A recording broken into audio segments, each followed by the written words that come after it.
Marsita, në radhë parë faleminderit shumë që po vjen në këtë podcast. Ti paga shumë e di FreePodin, sepse faleminderit shumë më ke ndihmuar si të thuash për këtë iniciativën time. Të jam shumë mirënjohëse dhe prandaj dua me ty të ndaj ti nga që merresh me biznesin, me marketingun e digital. Nuk po merrem me Amerikën, po merrem me këtë po e filloj. Okay. Sa të del kohë të duash veten? Asnjëherë s'ma ka bërë këtë pyetje ndonjëherë. Të drejtën ndonjëherë dhe vetes nuk e ka bërë këtë pyetje. Dhe është tamam, domethënë një nga ato pyetje që nuk mendoj që do ketë njëri që do dojë ta kthej përgjigjen. Sepse mendoj që çdo qenie, çdo njeri, s'ka rëndësi çfarë kulture, çfarë moshe, ka komplekset e veta. Dhe ka probleme me të duash veten, çfarë do thotë? Të duash çdo gjë, si dukesh, si ndihesh, çfarë nxjerr nga goja.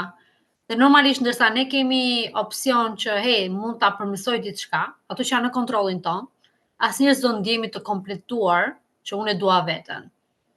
Dhe biles ndonjëherë, sidomos mbas edhe kultura shqiptare, po mendoj thjesht të thuash unë dua veten, a duket vetja si egoist, si burremi.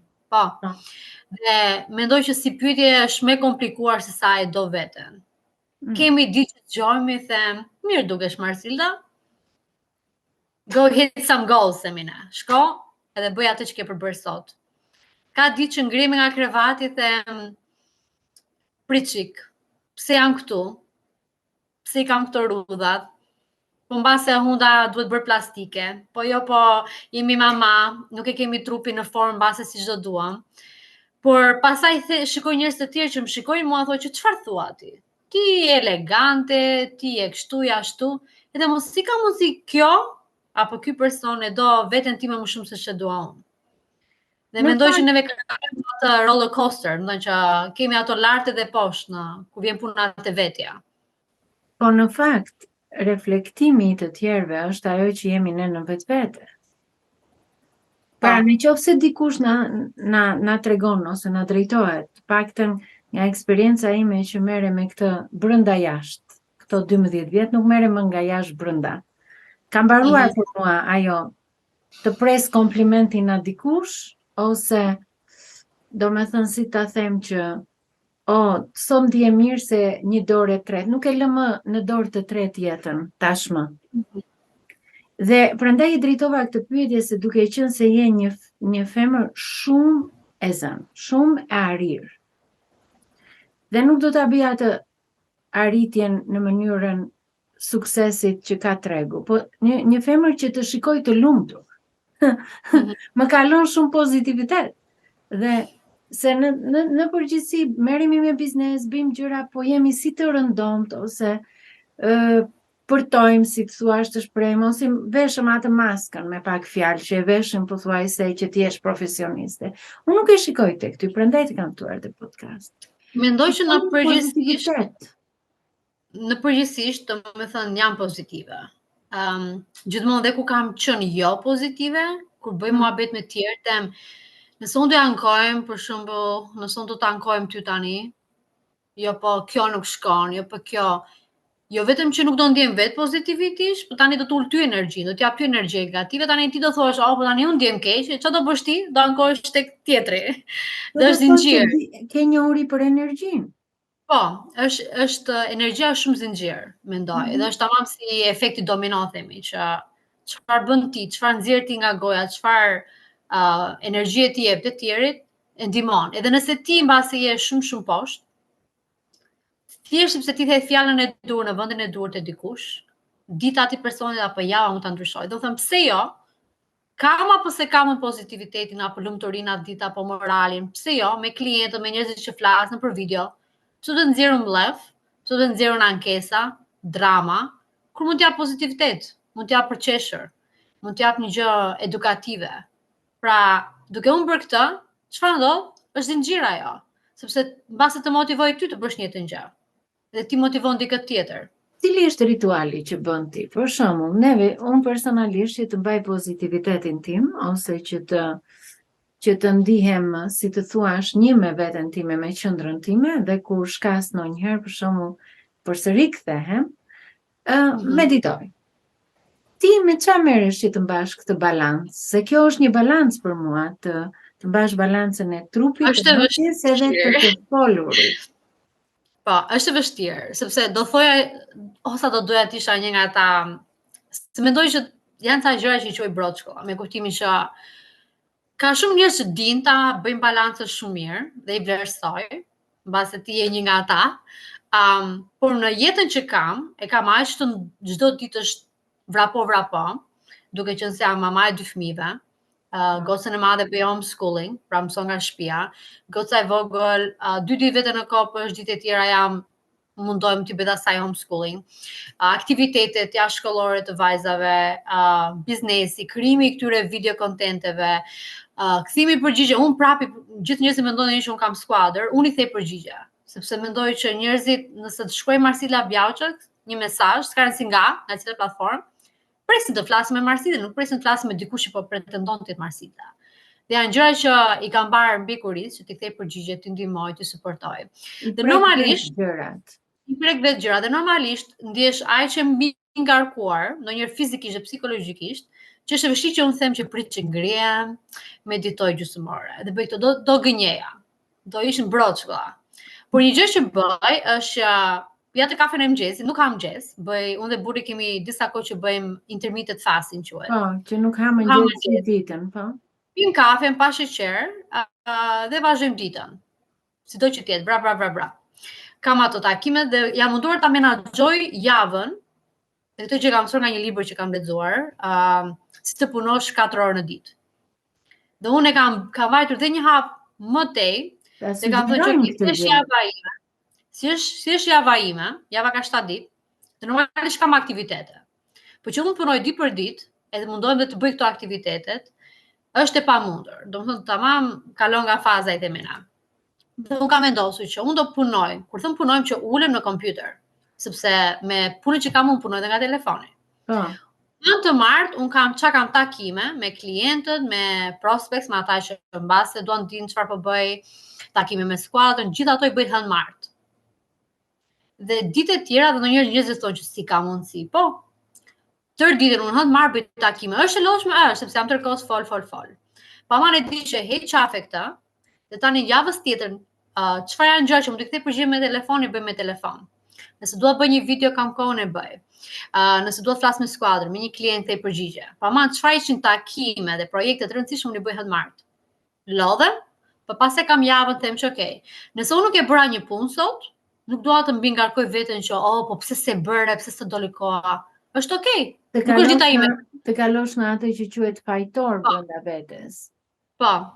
Po mundohem, më përpara kur kisha vetëm një fëmijë, vija në palestër gati 4 herë 5 herë në javë. Isha akoma më në formë. Dhe tani që kam nevojë, them që palestra nuk është thjesht do psohemi, por ka të bëjë shumë me kur thon palestër flas për jogën, për ecjen, për fizkulturë, për çdo që të jetë, ka të bëjë shumë me si ndjemin e si njëri, sepse unë punoj nga shtëpia, dhe nëse unë rri tërkohës në shtëpi, edhe pastaj mbas pune që është shtëpia, jam prapë shtëpi, imagjino çfarë presioni psikologjik mund të më japi kjo. Dhe unë në fillimet e mia të biznesit, kjo më ndikoi shumë, sepse vija nga një korporat, kur dilja, vishesha, kur vishemi neve gjithmonë ndihemi më mirë, më confident, sepse normalisht është versioni më i bukur kur vishemi e kur bëjmë tualet. Dhe unë vija në korporata, kisha ata afirmimin që ndonjë njerëz dhe mbasi hiqen pak fallë, po thonë që Marsilda, takime, panajire, bëja trajnime, më thon flisa më shumë njerëz, dhe tani jam në shtëpi me pijama ndonjëherë, shumicën e kohëve. Kam takime, nuk jam me pijama, por kur s'kam takime me pijama jam me rroba palestre. Dhe që unë nuk jep prioritet asaj më, siç është në një corporation, domethënë në një punë jashtë shtëpisë. Dhe vitin e parë vërtet se unë bëra shumë para, krahasim me ç'bëja në korporat, 2 fish e 3 fish. E vura re që unë prap, jo vetëm që s'isha e lumtur, po më dukshte vetë sikur po vija në depresion. Sepse ndjesha tërkohës prap nuk po kaloja akoma me fëmijët, dhe thënë, okay, po një nga idetë që unë të lija korporatën, që të kisha fleksibilitet dhe liri. Dhe isha me të idenë që puno. por aman nuk kuptova gjën kryesore që për çfarë po punojmë. Po punojmë për të patur jetë më të mirë, për të patur më shumë lumturi, për të dalur, për të udhëtuar. Dhe unë atë gjë nuk po e bëja ai shumë sepse isha matematikën do punoj sepse kisha atë ambicien e vetes që do të arris të kompani, të bëhet multimilion dollarë dhe pastaj të them gjithë që e bëra. Po e kuptova që do t'ja dinte njëri, po e rrisë këtë kompani. Ishte konkurrenca me vete. Do në ndërgjegjen tonë, duam apo s'duam, ne akoma kemi ato substancët e vogla të jetojmë për të tjerët. Tamam. Se e solle vetë. Do me thënë, që unë e arrita, kuj do t'i thoje ti që unë e arrita? Të tjerëve. Dhe është dhe ajo konkurenca midis vetvetes, është të gjithë e kemi që duam të jemi më të mirë, duam të bëjmë gjëra, por po të gërmosh thellë, tamam, është që ne nuk e bëjmë më shumë për veten ndonjëherë gjërat se sa i bëjmë për të tjerët. E vërtet. Të njëjtën gjë flas për kirurgjin, thënë, nëse dua të ndryshoj diçka nga vetja. Jo se ka ndonjë gjë të keqe, ka njerëz që nuk i pëlqen diçka, e bëjnë, secili ka jetën e vet, nuk jam unë as kush i të gjykoj. Po dhe unë vetë, ndërsa unë vetë e kam menduar, kush jam unë ajo që të gjykoj të tjerët. Dhe fillova të mendoja, prit çik Marsi. Sepse janë gjitha të bashkuara, mendoj që të gjesh atë lumturinë dhe dashinë ndaj vetes janë shumë gjëra që ne kuptojmë, mendojmë se është një. Në fakt çdo gjë, çdo pjesë e jetës tënde, dash biznesi, familja, çfarëdo që të jetë, çdo gjë është e lidhur për të arritur që okay, jam e lumtur apo jam e dua veten apo jo, sepse lumturia ajo është pak a shumë, duash veten dhe jetën që ke. Kjo është lumturia. Nuk është një shkencë, o të kesh para, nuk është ajo. Ka plot njerëz që kanë shumë para dhe nuk janë të lumtur. Lumturia është a dua jetën time, kohën që po kaloj edhe veten. E kuptoj shumë mirë sepse edhe do them te kjo pyetje sepse do më kujtosh dhe diçka time që unë ndryshova dhe ato pjesët e mia. Për shembull, kemi një gjë të përbashkët. Ti ke punuar me corporation, me ëndra e çdo shqiptari që vjen nga Shqipëria për të ardhur në Amerikë, për të arritur të punojë në corporation. Domethënë, kush të mos të jetë, domethënë një gjë e madhe, rroga e madhe. Jam korporat. Domethënë është tani vjen një ditë zgjohesh në mëngjes ti thua edhe unë të kuptoj prandaj po e bëj këtë pyetje, apo dua të jap mesazhin që shumë njerëz për shembull mund të ndodhen në punëra që nuk i kanë qejf, po thjesht që dua të japim si thua kurajon, atë që të marrin forcë. Edhe të thua një mëngjes unë nuk dua më të jem aty, dua të jem e pavarur. Ma përshkruaj pak se të gjithë përshkruajnë suksesin. Unë dua të di në këtë podcast se çfarë kalove atë tunelin e zi, atë si të thuash, të gjithë shpjegojmë, okay, u zgjova në mëngjes bëra këtë. Më thuaj çfarë dite ke kaluar që thoshe ç'ishte kjo që bëra. Dua ma përshkruaj. Po do të thonë që lash korporatën për biznesin. Po. Okay. Kam qenë në leje lindje me vajzën e dytë. Edhe siç janë amerikanët, japin 6 javë, ato 6 javë me sa të japin. Nuk ta paguajnë rrogën 100%. Edhe pse je në corporation që ta mësoj një gjë të tillë. Dhe ishte korporat, nuk po them me miliona njerëz, po kishte me mira punonjës, kishte disa zyra në SBA, pra njifeshe në shtetin ku unë jam, njifeshe si kompani, nuk po e them X-i. E doja punën që bëja. Se mbase shumë njerëz thonë që po unë kisha në punë. Thënë drejtë unë e doja, dhuroja punën që bëja, se ma pëlqente energjia që më jepte puna. Ishte lodhshme, ku ka punë që është pori unë qef, edhe thjesht po dal. Po më jepte opsionin të dilja, të njihja sa më shumë njerëz, të bëja lidhje të ndryshme për connections që ato janë shumë të rëndësishme në Amerikë, ata që e din. Po jo vetëm në Amerikë, kudo. Pa lidhje, pa network, nuk ecën përpara. Networking është gjëja më e rëndësishme, po. Sepse të ndihmon për shumë gjëra, për të bësh një më i mirë, konkurrenca apo gjesh punë më të mirë.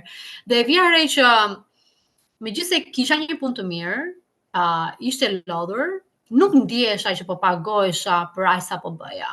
Unë me idenë time, siç e kemi ne shqiptarë që shkon shkollë. Edhe mëso, do arrish diku. Edhe unë e bëra, gjova mamën dhe papin, mbarova shkollën e dytë në Amerikë, vajta në korporat, po ngjitesha apo mira promovime, edhe çfarë vëre, i thash që më dukshte sikur po i lutesh aq shumë për pa një promovim që e dija 100% që meritoja, sepse njerëzit në punë për çfarë paguajnë, për bërë punën e tyre.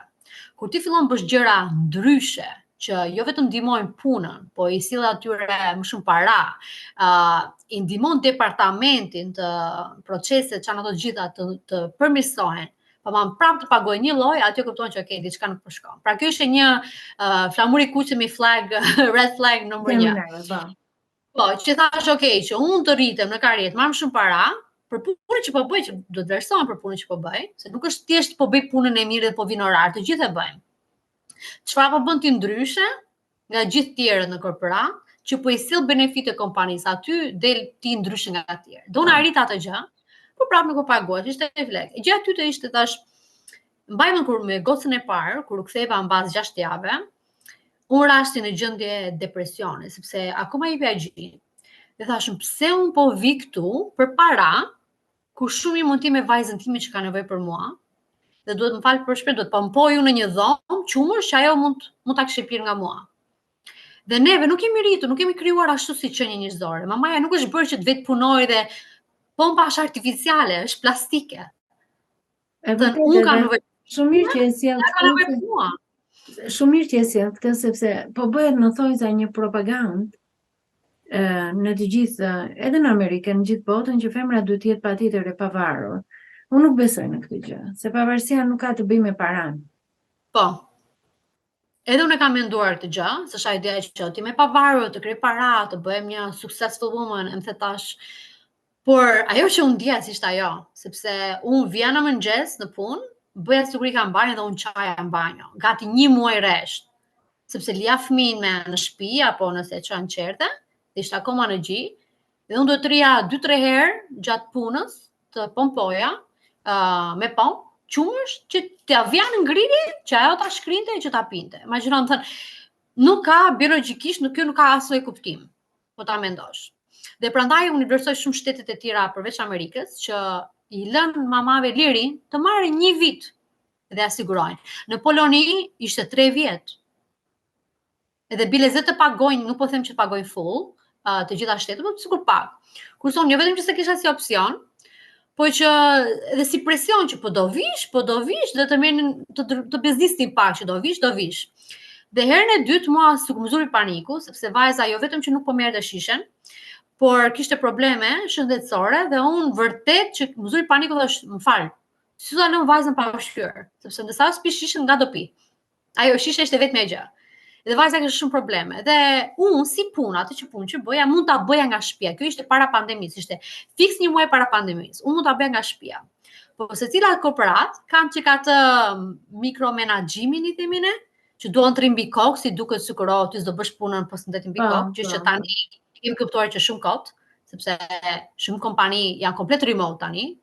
Ato zyra që kishin nuk ekzistojnë fare, sepse panë që njerëzit po punonin shumë mirë. Pse do të harxojnë para me qerante tash? Dhe i dash opsionin për punuar nga shtëpia, i dash një plan biznesi 3 javë para dhe më dhan përshtypjen që po nuk rrim dot pa ty, ti je kështu ti ashtu, dhe kur erdhi puna, më tham fal, por upper management, që ata bosat e bosave të bosave, nuk pranonin sepse po ta bësh ti, do ta bëjnë të tjera. Dhe unë aty kuptova që thash, nuk ja vlen më që unë të shkatroj veten time psikologjikisht, fizikisht, fëmin time, për para, për orët e mia. Dhe ka plot njerëz që nuk e kanë mundësinë, dhe nuk mund të jem egoiste them që bëni siç bëra unë, sepse ka plot që nuk ka mundësinë, duhet vjen aty, sepse duhet paraja për paguar qerat apo varet çfarë punë ka. Por unë shqyr zoti kisha punuar mjaftueshëm, që kisha të ardha dhe të mos punoja për 1 vit. Burri im ishte punë full time, dhe thashë di çfarë? I quit, më thënë jap dorëheqja. Sepse nuk doja që të ndjesha sklave, edhe pse doja punën, edhe pse doja njerëzit që punoja, sepse ishte jo natyrale për mua. Dhe thash, duhet ketë diçka më të mirë. Dhe gjithmonë mbrapa vetes e kemi një far goli. Të gjithë, pa përjashtim, ka një far goli, dhe ndonjëherë më duket një gol budallik. Njëri do të bëhet futbollist, njëri do të bëhet një gazetar. E ka një gol mbrapa veshit në sirtar, po janë aq frika të sak, përfshir vetes time, nga dështimi, se gjithë kemi frikë nga dështimi, dhe ndonjëherë vjen nga pasiguria dhe jo dashuria që japim vetes. Po e lidh tek pyetja e parë. Që gjithmonë e kisha që doja të hapja biznesin tim, sidomos marketingu, e kisha shumë pasion. por thënë që kush do punsoj mua, nuk do arri, nuk do bëj këtë. Dhe më tha burri, më tha një gjë, tha, ti e hoqë që hoqë dorë, tha, se unë gjasë më dorja në shpinja ca muaj, po nga që jam tip shumë ambicioze, nuk rridhe do thjesht jem nën. Pra dua të kem të dyja botës, dua të kem dhe të jem nën, e të jem më pranishme në jetën e fëmijëve të mi, po dhe dua të ecë përpara në jetë, në karrierë, të rris brandin tim apo çfarë do që të jetë. Do të bësh atë që do të ofrosh diçka nga vetja jote, unë kështu e quaj më shumë. Shumë e vërtet. 100% ajo që them. Më tha buri që ti e lep korporatën. Ajo iku tha. Okej? Çava unë bëra sepse njësë më prisi në punë. Për punë thënë, ishte e njëjta, unë tënë do të isha në punë, krosa dhe roba për të javën. Roba isha me gjëra. Edhe gjithë pasaj nuk e dinim pse nuk erdha. Dhe normalisht ata e dha justifikimet e tyre pse nuk erdha. Nuk pata as mundësinë të i thoja mirëpafshin, nuk është më bën një parti që në përgjithësi e bëjnë kur ikën dikush nga kompania, sepse si fare aty për 3 muaj. Më tha buri që ti tha gjithmonë thua do hap biznesi, po gjithmonë gjej justifikime, jo po jam shtatzan, jo po jam në punë që e dua, jo po kështu, jo po ashtu tha. Çfarë justifikimi ke tash ti tha? Po nuk e hape tash ti tha, e të shikoj le të falimentosh tha. Po nuk e provove. Jep mos po them 110%, jep 100% ta. Si do jep ti atë vullnetin që jep për këtë kompani që nuk ta dësh problemu, jep për biznesin tënd, për veten tënde. Unë po punoj, shqyr zoti, që nuk e se isha nga 0-0, kisha dhe të ardhura vet nga puna që kisha bërë në korporat. Filloi tha, çfarë mund të ndodhi më e keqja? Edhe këtë bëra. Tash, ai ka drejt, po se bëra tash ti, se kjo është ajo gjë më e vështirë, them gjithmonë, e kam thënë gjithë kush më ka intervistuar, gjë më e vështirë është të thuash po filloj dhe të fillosh. Po, hapi parë. Gjë më e vështirë është të shkosh tek ajo palestër. Se kur vet aty çfarë bën? Shikon të tjerë të thua, po tash hajt ngre ndonjë peshë këtu se është tur, për çfarë erdha këtu? E njëjta gjë, çfarë do që të jetë. Thjesht fillo dhe gjërat pastaj nuk e lë vetë të dështoj, sepse fillove. Jo, hapi parë është të fillosh, po në anën shpirtërore, që është shumë e rëndësishme, duhet jesh 28 ditë. Po kalove 28 ditë që je i përpik, e bëre zakon, domethënë. Fillon të bëhet shumë e vërtet. Pra, se mund të hedhësh hapin, por në qoftë se nuk e bën zakon, që nuk je aty. Shembulli më konkret që jap njerëzve. Kishe një kohë që unë vija në palestër 4-5 ditë në javë. Derisa kur isha shtatzan 9 muaj, sa mira komente nga meshu që do dështosh fëmijën, se nuk e kuptoj ndonjëherë. Që unë nuk e se bëra, e bëj sot të ngritjen e peshë. Unë kam bërë bëja biles në ato kohë, bëja dhe video këshilla femrave si ta mbajnë trupin në formë dhe kur janë bashkë. Duhet, është e gabuar, është një koncept i gabuar që një. Ajo më dha shumë e vërtet. Por unë nuk e fillova ashtu. E fillova me Aisha ankesa, vjen palesë. Vetëm ankesa. Dhe si fillim thash, po vetëm një grup shoqërie, se kisha palesën në afër punës dhe vija në pushim dreke, 12-1. Edhe gjysmore palesë, gjysmore ndroi, më thon shkon punë, ishte mjaftueshëm për mua, gjysmore në ditë. Po ma gjysmore vetëm ushtrime. Ne fillim vija me ata dhe sa thash, okay, dua të vetëm një grup që të motivojmë dhe unë nga këta. Po kupton? Por aq sa the ti, kaloi një muaj fix, u bërë rutinë, unë kur nuk vija në palesë më sinte gjumi, nuk isha produktive, isha në stres. Pija më shumë kafe, haja më shumë sheqer nga karbohidrate, se sa ditën që unë vija në palestër, unë isha kështu, stoja s'kafe, isha bëja shumë punë, sa një të thoshin, ma më ti, a erdhe nga palestër, si ke gjitha energjinë. Pa ta që thoshim këtë, nuk ishin palestër. Njëta gjë me biznesin, njëta gjë me çdo gjë. Pse ne ndonjëherë kur e ke bërë kafe rutinë, edhe kur ke fjetur 10 orë gjumë, kush e kafja, sepse ke bërë pjesë rutina. Po mjafton të kaloj ai një muaj dhe fiks në çdo gjë që më kam përdorur në jetë, bëhet pjesë e rutinës, më thënë, që mos ta bësh quhet budalli që do riun papir kafe. E njëjta gjë është për palestrën, për biznesin, dhe sa më shumë kohë, dhe këtë them gjithmonë sepse vërtet funksionon, sa më shumë kohë, po edhe para investon në diçka, çfarë do që të jetë, për veten, nëse është biznes, vajtja në palestër apo mësimi një pianos, më shumë kohë ti harxhon që mos ta dështosh, sepse thua vetë truri, thua unë kam harxhuar gjithë të kohë dhe para, të investoj në këtë gjë si mund ta lë të dështoj. Është dhe kjo Mersida që mendoj unë, edhe po e ndajmë të dyja bashkë për të kuptuar dhe pak a shumë. Kur ne bëjmë diçka, sepse nuk e di a ndodh për ty, po e sjell si ti thua si det, pak të anën time ndodh kjo. Ato që kam kuptuar unë, ne nuk vemi për shembull, nuk bëjmë gjëra më. Ato që kuptoj unë ana shpirtërore, ka ikur kjo ana e asaj të jashtme, si them. Nuk i bëjmë gjë në thellën dhe nuk i bëjmë gjërat për të arritur asgjë. Po nga që vim nga një Zot kush beson apo nga një energji çfarë do, jemi krijues. Dhe ne duhet të krijojmë, dhe njerëzit që nuk krijojnë, mendoj çfarë do që është ai krijimtari, ata pak vdesin, si të thuash, nga dal vdesin brenda. Po. Ti si mendon për këtë gjë? Unë e vëre, sepse shiko, varë me çfarë po bën në jetë, do rrethosh nga persona të ngjashëm. Që do të thotë, nëse ti rrethosh nga njerëz që janë si ty, ose poshtë vetes, kur thëm poshtë vetes, e flas në gjitha konceptet e jetës. Ku janë në frekuenci më të ulët, le të përdorim një fjalë më. Okej, ti ke terma më të mira, unë flas në çfarë. Në frekuenci. Sepse jemi frekuenci. Për shembull, njëri është në 95.7, njëri është në 98.9. Pra, është frekuencia. Kur është një frekuenci më poshtë nga ajo që je ti, nëse unë flas me ty dhe në asnjë lloj gjëje, jo vetëm që mbasi zëm thjesht kalojmë bukur, bëjmë shaka, po ti nuk më jep asnjë gjë, me kuptimin që motivim, mbështetje, që unë diem që mund të hap çdo gjë me ty, pozitivitet. Pra këto janë shumë gjëra, nuk po flas thjesht parat, thjesht suksesshëm, se ndonjëherë njerëzit, më thoj me kërit me kushit dhe e llogarisim me suksesin, kur unë them tjetër gjë. Nëse ti s'më jep asnjë gjë nga këto frekuenca që po, të ndjenja, 100%. Po, është të ndjenja. Atëre, unë nuk marrë gjë dhe unë si tosh, dhe unë vetën atë frekuencën tënde, është e natyrshëm. Por kur unë flas me fride, më hap një temë të re, nëse është meditimi, nëse është yoga, nëse është kjo, biznesi, bas një person i suksesshëm, unë tani jam ajo poshtë frekuencisë dhe ti je më lartë.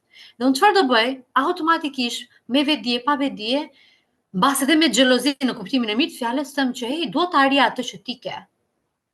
Edhe filloj të dëgjoj, të bëj pyetje, mësoj vetë që të arrij aty. Pra, ka të bëjë ndonjëherë kur ti futesh në një botë tjetër, dhe thua kjo është më e mira, dhe është frekuenci, dhe gjithmonë frekuenca që është më e lartë ty të frikson. Çfarë do që të jetë? Po, e vërtetë është. Dhe unë i them njerëzve, nëse ti s'ke frikë nga ajo që po bën, apo ajo që do të arrish, nuk e për të arritur sukses, nuk e për të arritur lumturi, sepse nuk të frikson. Do thotë që ti aty ku je dhe aty do rish. Nëse ti është një frekuencë pak më e lartë se ty, sikur dhe pak më e lartë, çfarë do teme, çfarë do, s'kam sa shpjegoj për çdo gjë që çfarë me ti. Ty jemi shumë dimensione dhe në këto dimensione duhet të futemi, dashur pa dashur, mirë është të futemi. Tamam. Nëse ty nuk të frikson, do thotë që ti nuk je në frekuencën e dur për të zhvilluar, vetë zhvilluar si njeri. Dhe unë biznesin ajo frika e dështimit dhe ndonjëherë dështimi nuk është thjesht me veten, ndonjëherë se sa është me, apo çfarë do thon tjerët, po ti zot ja din fare. Pastaj është me veten, unë ha dhe shumë me veten, unë jam kritika më e fortë e vetes. Unë ka nevojë të njerëzim kritikoj veten 100% ditë për ditë, kupton? Dhe nga një anë është gjë mirë, por aman është dhe me këje. Pse do të rriu me dikë që vetëm jep gjëra negative, kur mund të rriu me një dikë që më jep gjëra pozitive? Sepse vetë unë atë ditë do ndjehem pozitive. Kurse kur jam me njerëz që kanë për shembull shumë gjëra negative nga jeta, çdo gjë i duket llum dhe mbasi vërtet ata mundojnë të hapen me ty, po është prap negativ në një farë mënyrë. Çfarë ndodh? Ti ndihesh e lodhur me tër ditën. Ndihesh sikur çfarë bëra atë ditë. Unë e quaj që nuk bëhem më e them çik në një fjalë më kështu dhe popullore të përditshme, nuk bëhem më kosh i plerave të tjerëve, sepse secili nga ne, dashur pa dashur, Zoti, universi, sido që ta quash, u ka sjell, si të thuash, atë intuitën e vet, harizmën e vet, talentin e vet. Dhe ne ndaj jemi këtu, ndaj bëjmë podcaste, ndaj bëjmë gjëra që të ndajmë njëri tjetër, që këta njerëz që janë atje dhe po na dëgjojnë, është që ti inkurajojmë që ata e kanë, nuk duan neve. Thjesht është e guximi, se nga guximi ti fillon të dashurosh frikrat. kështu e quaj unë. Do me thënë, po guxove, do fillosh të dashurosh frikrat. Dhe më thonë, gjithësi mund të dashurosh. Adrenalina Po, është ajo. sepse është adrenalin, do me thënë, se cilina ne kemi frikra. Nuk se jemi rritur në një ambient që fjala mos në gjuhën shqip është fjala më e përdorur se në asnjë gjuhë tjetër. Nuk kemi fjalën të dua ose dashuri, sa kemi fjalën dhe nuk e dia, jam e gabuar për këtë, po fjala Jo, shumë. Çdo gjë që po thua është tamam. shqipe, është fjala më e përdorur dhe duke qenë se mos e bë këtë, mos e bën atë, ne të gjithë pak a shumë si brezi i parë, si brezi jon, nuk e di brezi tjetër, uroj të jetë më i mirë se po shikojmë dhe ne po rritemi. Eksperiencat duke lëvizur nga një vend dhe po të sjellte kjo pyetje, duke lëvizur nga një vend që unë e quaj hiq pemën nga një vend dhe vure pemën në vendin tjetër. Më thuaj këtë lloj transfermimi nga Shqipëria në Amerikën e ndëruar. Dhe ai gjete atë the American Dream apo ç'ishte për ty American Dream dhe sa të ndihmoi të gjej merësida vetveten Amerika, se unë besoj se e vetmi shtet në botë, mendimi im që do ta them në fund, nga që kam emigruar tërë jetën, unë kam emigruar shumë shtete, e kam hequr shpesh atë pemën nga një vend në tjetrin. Amerika sikur të çonte vetvetja. Nuk e di, a ka ndikuar te ty kjo? Te vetvetja. Sa e bëj videon për Amerikën, ta nis me një shaka që të shpjegoj. Njerëzit thonë që po ti flet për suksesin si jeton në Amerikë, pa hajde këtu, ktheu këtu. Po. Dhe në shumë gjëra që ata thonë, në këto komente negative që marr në video, ka një farë të drejtë. Sepse kur isha në Shqipëri, unë e kisha të motivimin. Biles gjithë shoqët e mia më thoshën mbas shoqë që e kam pas në shkollë të lartë në Shqipëri, në mbas shumë vite më kam parë, tha, e pashë, më duket si ti, por nuk e di, më thënë tamam, nuk e dini që unë tani mbas kam shumë followers, që prapë nuk e quaj veten ndonjë sukses të papar. Më thënë që wow, Marsilda, nuk e quaj veten sepse suksesi për çdo kë ka tjera vlera, ka tjera dimensione. Më thënë, sukses kur njeriu krijon dhe është i dashuruar me atë që bën. Ky personalisht quhet sukses, personalisht. Po, atë pjesë dhe unë ashtu mendoj, për kam fjalën që nuk është se kam arritur aty ku unë dua. Më kupton se gjithë kemi ato golet tona. Por një gjë që kam kuptuar të ndryshimi midis jetës në Shqipëri, edhe çfarë ndryshoi te Marsilda, e mendoj për shumë shqiptarë në Amerikë, është që në Shqipëri je zërse 99.9% është vetëm shqiptar. Po.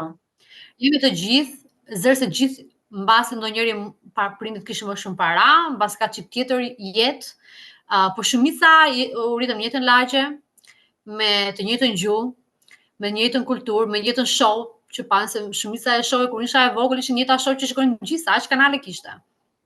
U ritëm me Tom and Jerry që nuk flisnin fare, po ta mendojmë. Dhe normalisht perspektiva e çfarë ti shikon nga bota, idetë e gjitha, nuk ishin aq të mëdha, sepse çdo gjë ishte një lloj si ti. Dhe nuk mund të folëm, nëse gjithë jemi në një frekuencë, si mund të motivoj, mund të jemi më mirë, apo të arrit diku ku jemi në një frekuencë. Shoqëria ime është në një frekuencë. Dhe unë kisha të motivim, do të bëja diçka ndryshe dhe prindët biles më thoshin mos puno, isha shkollar, se kishim merak mos ato notat, mos binin ato notat, dhe unë punoja fshevras, pak në call center, se ishte edhe shkolla e tillë në Shqipëri, që nuk është 8-1 dhe pastaj ke lirësinë dhe hajt po punojmë bazit, është kujt tek është pedagogu, njëri donte klasën e 9, njëri donte në orën 4. Pra, nuk kisha as mundësi të punoja. Nuk kishe mundësitë po të doje të bëj diçka gjatë kohës që ishe në shkollë. Dhe normalisht unë prapë mundoja të punoja pak me revista me Avoni, shisja sa produkte shoqeve. Shka në call center për 4 orë gjysmë në call center, që si e si të kisha një farë të ardhurë që pse ti bja në qafë prindërve, se nuk kemi qenë të pasur, po ta bja vetë, apo doja dhja për kafe, ta kisha të paran. Dhe ndryshimi është që kur vjen në Amerikë, jo vetëm që ti ke të bësh me lloj kultura, ma janë 50 shtete, 50 kultura, 50 dialekte, po dhe se cili shtet, se cili qytet, ke lloj kultura nga tërë bota, lloj background-e, që të hape një horizont që ti nuk e dije. Dhe ke aq shumë lloj frekuencash, e aq shumë lloj kulturash që ti vetë si njëri mëson aq shumë, por duke qenë se ke aq shumë është shteti më i madh, nuk mund të krahasosh Shqipërinë me 3 milion me sa milion banor ka Amerika. Normalisht duke qenë një vend aq më i madh dhe duke patur që në Shqipëri mbaj mend për shembull nëse një punë me makinë ishte 15 minuta larg, që është e larg, e kam 15 minuta me makinë. Kurse këtu njerëzit udhëtojnë dhe 1 orë e gjysmë për atë punë. Sepse ajo është aq e minimizuar sepse krahasoj me sa e madhe është Amerika. Pra tamam sikur të hapet ajo perspektiva. Dhe duke qenë se në Shqipëri gjithë kemi edhe çka të mbasi nga komunizmi, nga diktatura që mos, mos e bëj këtë se nuk do funksionoj, mos e hap biznesi se do falimentosh, mos e hap këtë se do harxhosh para. Domethënë jemi aq të friksuar me marrjen e guximit, e dalim nga frekuenca sepse nuk dim gjë tjetër. Për mua në fillim nuk është çfarë është tani. Pra më përpara ishte okay, do vëte në shkollë në Amerikë, sepse më dusha diploma amerikane, se dhe nuk e njeh njëri ato diplomat e shkreta tona në Shqipëri, edhe do ikin në korporat, do bëjmë suksesshëm dhe mendova ajo është American Dream, po më shumë fillova të ndeshesha, të lexoja, të mësoja, të shikoja video në internet të njerëzve të suksesshëm, e kuptoja që asnjëri nga ata nuk punonte në korporat. Domethënë ajo dream, ajo American Dream që unë mendoja që ishte, që ka qenë këtu e para shumë kohëve, nuk është ajo që është tani në botën digjitale. Dhe thash, dhe shumica atyre njerëzve ose kishin biznesin e tyre, ose punonin, domethënë kishin biznes online, sepse duhet vesh ndonjëherë ku po vete teknologjia, nuk mund të kesh një biznes fizik pa patur një farë pjesë të biznesit online, sepse gjithë njerëzit online janë. Sa herë vetë tin qendër tregtare. Nëse më përpara unë vija shpesh, mos edhe 2 herë në muaj, tani vete shumë rrallë. Po. Qa më duhet e kam në internet. Po. Çdo gjë. Dhe ajo American Dream tamam më ndryshoi, dhe kjo nuk erdhi nga thjesht nga një, sepse nuk është se kisha shoqëri shumë të suksesshëm se vetja, por erdhi duke kërkuar, sepse nuk po ndjeja të frikën, dhe duke kërkuar dhe duke nisur atë që unë vërtet kisha frikë të dështoja, dhe duke dhënë 110% që mos ta lidh të dështoja, dhe ka pasur muaj që isha shumë e lumtur me veten, shumë e vlerësova atë që kisha arritur vet me forcat e mia, sepse unë nuk kam bashk pronar, unë jam pronarja e vetëm e biznesit, dhe nuk kam punonjës full time. Ja njerëz që unë punsoj part time ose subcontractor, freelancer më të tash, sepse në atë rang biznesi jam. Dhe tani dhe pse mendova që ajo ishte që të hapja biznesin, pra kuptova që nëse unë vazhdoj të punoj aq shumë sa punoj, dhe çdo gjë duhet të s'bën koha ime, të përdor koha ime. Pra po harxoja kohën time. Thash, okay, prap kjo diçka s'po funksionon, sepse unë prap nuk ndjem e lirë, nuk e ndjej atë fleksibilitetin e entrepreneurship që themi ne, si përmarrjes. Dhe fillova të kuptoja, e të mësoja, të lexoj libra që si unë të punoj më pak, po të bëj një lloj ose të bëj më shumë për kohën që harxoj. Dhe kjo ishte edhe një nga gjërat që ne bëm homeschooling, ishte gjërave digjitale, pra shërbime që unë jap, kam dhe agjensinë marketingu që kam skuadër që ndihmon, pra nuk kam unë ajo që bëj çdo gjë, pra po fillohet punsoja njerëz më shumë. Shumë gjëra nëse janë para që vijnë nga YouTube-i, para që vijnë nga Facebooku, që mbase nuk janë shumë, po bashkojnë ato, okay, pak nga TikToku, pak nga Facebooku, pak nga kjo.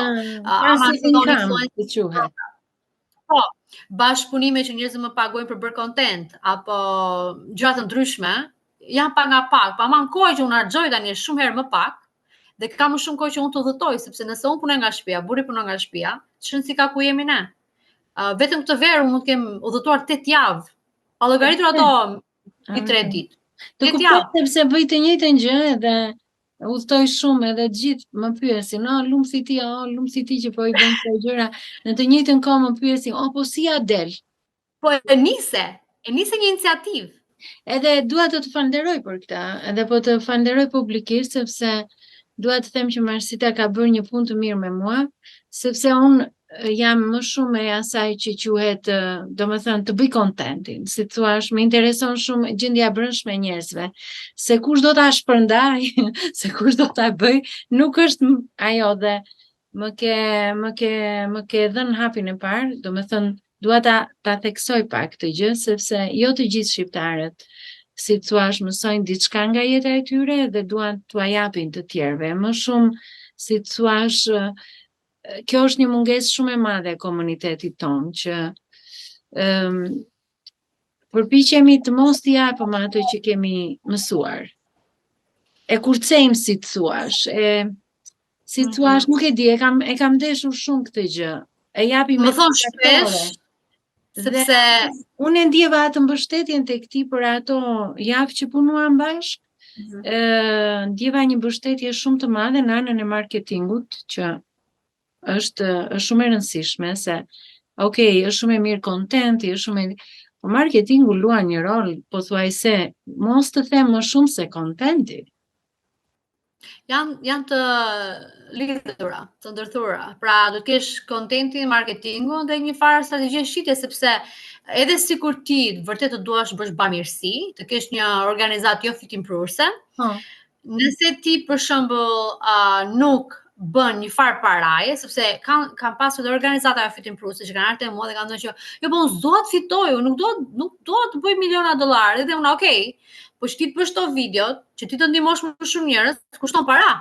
Si ti do i bësh të para, kur ti nuk po fokusohesh fare në një proces shitje, që okay, vërtet unë po jap nga vetja, po jap këshilla, njëjtën gjë siç bëj dhe unë. Unë vërtet ndihmoj, këshilloj, ndonjëherë jam në telefon një orë me një grua nga një fshat i Shqipërisë, as nuk e njoh, as nuk kam mbase rastin ta njoh, thjesht sepse më shkruaj ti me erdhi keq dhe jap këshilla jete. Pra, kur jep ndihesh më i vetë vlerësuar, ndihesh ti vetë mirë, radh parë. Por da ideja që hey, kush e di ku vetë ky person? Nuk është se unë pres në një gjë në këmbim, por e jap, dhe mbas më shumë se ç'jap. E bëj sepse ndihem më mirë, radh të parë, dhe pastaj vërtet besoj që universi, siç e thua edhe ti, ka mënyra të dhura të vete që t'i kthen prapë në mënyra të ndryshme. Ti kthen, që ne na duhet një podcast i tërë për të folur shumë. Sepse me ty Marsita janë shumë gjëra, një gocë që dhe po e them edhe mallën gjem, ta them sinqerisht, je një gocë. Jo, je një gocë, shiko, kanë momente që ti nuk jo të mburim njerëzit, ëh? Okay, unë jam në balancë në atë qendër.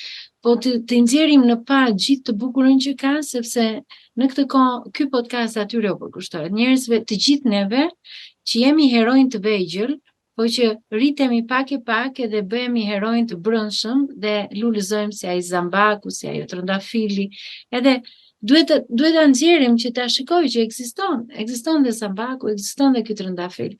Dhe je nga femra që nuk dorëzohesh. Një femër që qëndron në këmbë pozitive, e aty e kam unë të gjithë, se ti e di që podcasti është i përkushtuar si të kthejmë gjithë atë negativitet që kemi marrë në një pozitivitet. Imagjinon sikur gjithë shqiptarët mendonin 24 orë pozitivisht si do ta kishin veten, vendin, gjithçka. Dhe para shumë po. Imagjino filloni njëri tjetrin çdo ishte bërë. Besoj se po fillove me veten. Unë e shikoj kur vi në Shqipëri, nuk e di a ndodh tjerëve, nuk vi më me atë syrin kritik, po vi me syrin e dashurisë. I jap shumë dashuri vendit edhe iki, kaq është detyra ime. Nuk është më si më përpara që është bërë kjo, e kam pranuar. Ashtu siç pranojmë dhe shtetet e tjera ku vemi. Nuk kritikojmë, po i pranojmë. Dhe kështu rritemi në atë pranim. Për ta mbyllur, si thua, gjithë tematikën që hapëm, duke bërë atë 360 gradin te pyetja e parë, që si ti mësove ta duash veten. Nuk mendoj që neve 100% e duam veten. Ja, më kupton? Do ishim gënjeshtar, mendoj, sepse gjithë kemi ditët tona, gjëra që ndodhin që nuk i kontrollojmë dot, gjëra që ndodhin njerëzve tan, gjëra që ndodhin në botë, luftra, gjëra që është e vështirë ne themi që unë ndjem e lumtur. Por një gjë që unë fillova të mira ndryshe, sidomos ku kisha ato momentet low, pra tamam të pjet, si ndjesha brenda, nëse ishte paniku apo mbas edhe gjendje depresioni, çfarëdo që ke qenë. Hapi i parë është të pranosh veten siç je. Kur thon pranosh çdo gjë, sepse shumë e thjesht ne të kritikojmë që nuk më pëlqen kjo, nuk më pëlqen çfarë po bëj tani, nuk më pëlqen si po sillem, por ama nuk e kupton që prit çik, para 5 vjetëve ku isha. Dhe shiko ku kam arritur. Nëse ti fillon duke para punës jo kritikuar veten, po më e rëndësishmja është mos kritikosh të tjerët. Sepse një arsye që ne jemi shumë kritik të vetes është sepse kritikojmë të tjerët dhe mendojmë që ashtu siç bëjmë ne, bëjnë ata ndaj nesh. E ndjen në ndërgjegja jon që ça jep do marrësh.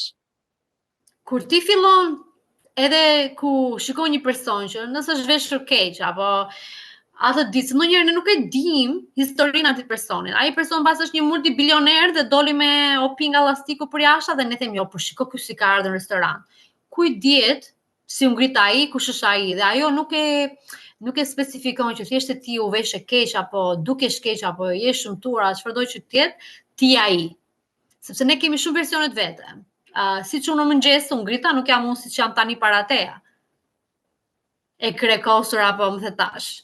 Prandaj kur ti pranon faktin që nuk do kritikoj, po do shikoj anën pozitive të personit, do justifikoj gjërat negative të atij personi, se si dje si e pati ditën apo si u ngrise, më thetash, ti fillon dhe vetë tiu pranon faktin që unë jam mirë. Unë jam mirë.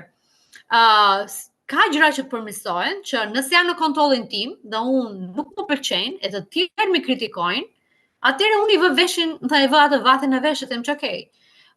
Mami po thotë që flet shumë. Është një gjë që mami ma bënte kritik dhe unë isha gjithmonë shumë, okay, flas shumë, nuk flas shumë. Dhe mundohem të mësoj që okay, mbase dhe nuk duhet folur aq shumë, duhet i lënë radhë tjerëve. Pra janë ca gjëra që është okay të kritikojmë veten dhe të përmirësojmë ato që kemi në kontroll. Pa ato që si kemi në kontroll, jemi që jemi.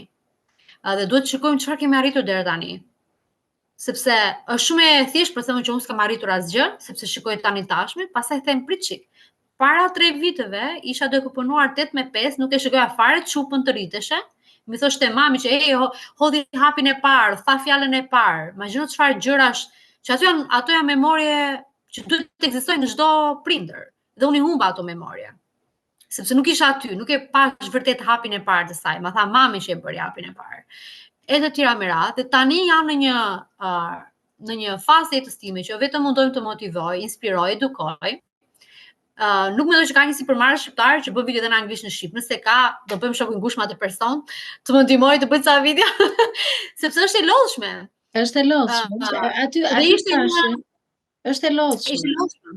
Të bësh në 2 gjuhë, sepse kushton video editori, kushton ajo që do më ndihmoj të edhi videot, kushton koha ime. Dhe unë e bëj sepse është e nevojshme, jo të gjithë e bëjnë, nuk ka shumë njerëz që e bëjnë këtë gjë. Dhe shumë njerëz do të thonë, "I bën video në anglisht, po si marrin vesh?" Është shikon. Dhe besoj se e ndjejmë të gjithë shqiptarët kudo që janë. E ndjej këtë gjë dhe nuk besoj se dhe në këtë podcast ku ta shikojnë, që ne jemi, si të thuash, kur ke marrë diçka në ai vend që ke vajtur ose ke arritur diçka, ke kaq shumë dashuri ta japësh te vendi jot, ke kaq shumë, nuk e di, të del vetvetiu. Domethënë, edhe unë po bëj podcastin amerikan që po del shpejt, që janë bërë shumë rekorde me intervista të tjera. Po kjo që bëj me shqiptarët, më duket shumë është diçka që mungon. Jo, është shumë private, është më duket sikur e kam, duhet t'ja jap, duhet ta kthej. Po. Është ai kthimi dhe është ajo që ne duhet kthehemi te burimi, ajo që quhet rikthehesh tek ai burimi që je filluar. Të duash veten është një rrugtim. Dhe ne do kemi shumë podcaste, se do kesh ndryshuar prapë, mendim pas një viti, se sa ose 6 muaj për të duar veten. Është një rrugtim të duam veten. Është një... Po, siç tham, jep, edhe vetiu të vinë gjëra mbrapsh. Jep pozitivitet, jep dashuri, jep mirësi. Dhe shumë veta thonë që po bëra këtë gjë të mirë për dikë dhe nuk ma diti për nder, nuk më flet. S'ka rëndësi, ti se bëre vetëm për atë. Ata që thonë që e bëri vetëm për atë personin, për të mirën e personit janë gënjeshtar. Ti e bëri se ti në radh parë unë ndjeve mirë, unë ndjeve sikur unë jam në këtë botë jo vetëm për të punuar, po dhe për të dhënë ndihmë të tjerëve, për të bërë diçka, për të ndryshuar jetën dikujt. Kështu që vazhdo jep. Sepse edhe nëse ai person nuk ta jep mbrapsh, universi do ta japi në një mënyrë tjetër. Unë do ta mbyll këtë podcast me një gjë shumë personale që e përjetoj shpesh. Zoti përdor ëngjëjt e tij në momentin e caktuar, qoftë edhe djallin e bën ëngjëll në atë moment të caktuar, për t'i ardhur një njeri në ndihmë, një njeriu që ka mirësi brenda. Dhe më beso vetëm njerëzit e mirë, mirësia ndryshon njeriu, asnjë gjë tjetër. Dhe mirësia e çon lart, mirësia ul, po s'pati mirësia e ul poshtë. Pra, sa më shumë mirësi me njëri tjetrin, sa më shumë mirësi për veten, sa më shumë mirësi për veten, sa më shumë njerëz e goca të bukura si ti të kemi rreth, aq më e bukur dhe aq më i bukur do bëhet kopshti jon shqiptar që po rritet gjithandej dhe sa hap një portë dhe shikon që je një shqiptare, nuk është njësoj. Nuk reagon njësoj kur shikon në Amerikë për shumë një shqiptar. Edhe në fillim mund të ndrohesh, po ndryshon ndryshe, thua, gjeta njeriun tim. Ti pa i njohur, dhe mund të zihesh, por ati gjete njeriun tënd, domethënë. Pra, le ta mbajmë këtë njeriun tonë. Ne do flasim prapë se ti ke dhe gjëra tjera që si ç'është të kesh një tuaj, domethënë, si është ajo një next podcast. Të falenderoj shumë. Ajo është ama temë më vete. Temë vete, ajo është temë vete. Të falenderoj shumë nga zemra. Të urojmë. Dhe ti shumë faleminderit. Ky podcast bëhet nga Tirana në New York, se unë jam përkohësisht këto ditë në Tiranë dhe dërgoj dashuri nga MMDH. Misioni që ti ke nisur, dhe ta kam thënë dhe në fillimet tona më përpara, është një mision shumë i rëndësishëm, sepse nuk është vetëm për ty, nuk është thjesht një biznes, por është tamam për të përmirësuar në çdo lloj mënyre të mundshme komunitetin ton kudo që janë. Dhe thash, nuk është se ti se gjithë njerëzit më mendojnë që okay, Martela po bën këto video, po kush interesi, çfarë fiton ti nga këto video? Jo çdo gjë që ne bëjmë, unë dhe ti, sepse jemi në një njëjtën frekuencë, jo çdo gjë që ne bëjmë është për para dhe njerëzit nuk e kuptojnë dhe është okay. Është okay mos ta kuptojmë. Mjafton që neve e dham dashuri, dham vlerë, dham mirësi, edhe ata njerëz do japin ti kujt tjetër, atëherë misioni është përmbushur. Shiko, unë nga që bëj klasën e meditimit, që është hapur në gjuhën shqipe, po të them që unë po mallëngjem shumë dhe jam shumë e bekuar që po e bëj këtë gjë dhe unë e kam marrë shpërblimin tim.